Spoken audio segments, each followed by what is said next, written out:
हर हर शंभू। एक बार फिर आपका स्वागत है भोले बाबा आस्था चैनल में। आज मैं आपको प्रदोष व्रत की कथा सुनाऊंगी, जिसके सुनने मात्र से सारे पाप दूर हो जाते हैं और मनोवांछित फल की प्राप्ति होती है।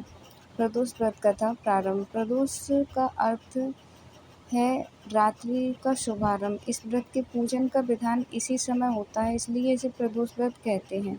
यह व्रत शुक्ल पक्ष और कृष्ण पक्ष की त्रयोदशी को किया जाता है। इसका उद्देश्य संतान की कामना है।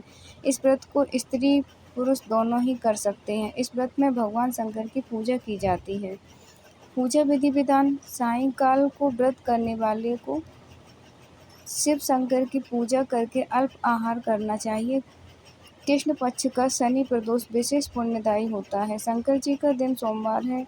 इस दिन पड़ने वाला प्रदोष सोम प्रदोष कहलाता है। प्रदोष व्रत के लिए श्रावण के प्रत्येक सोमवार का विशेष महत्व है।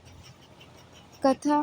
प्राचीन काल में एक विधवा ब्राह्मणी थी। वह भिक्षा मांगकर अपना तथा अपने पुत्र का जीवन निर्वाह करती थी। वह प्रातः अपने पुत्र को लेकर सुबह निकलती और रात को घर लौटती। वह ऋषियों की आज्ञा से शिवजी का प्रदोष व्रत भी करती थी। एक दिन उसे विदर्भ देश का राजकुमार मिला, जो अपने पिता की मृत्यु के कारण इधर उधर मारा फिर रहा था।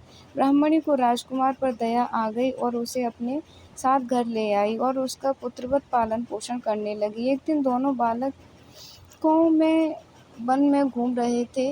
उन्होंने वहां गंधर्व कन्याओं को क्रीड़ा करते देखा। ब्राह्मण कुमार तो घर लौट आया, परंतु राजकुमार अंशुमति नामक गंधर्व कन्या से बात करने लगा। दूसरे दिन भी उसी स्थान पर राजकुमार पहुंच गया।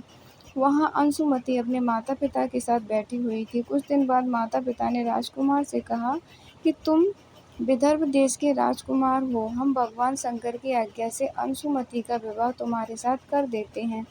फिर राजकुमार का विवाह अंशुमति से हो गया। उसने गंधर्व राजा की विशाल सेना लेकर विदर्भ पर अधिकार कर लिया और ब्राह्मण पुत्र को अपनी मंत्री बना दिया। यथार्थ में यह सब ब्राह्मणी के प्रदोष व्रत का ही फल था। तभी से समाज में प्रदोष व्रत की महत्ता बढ़ी। भोले बाबा की जय।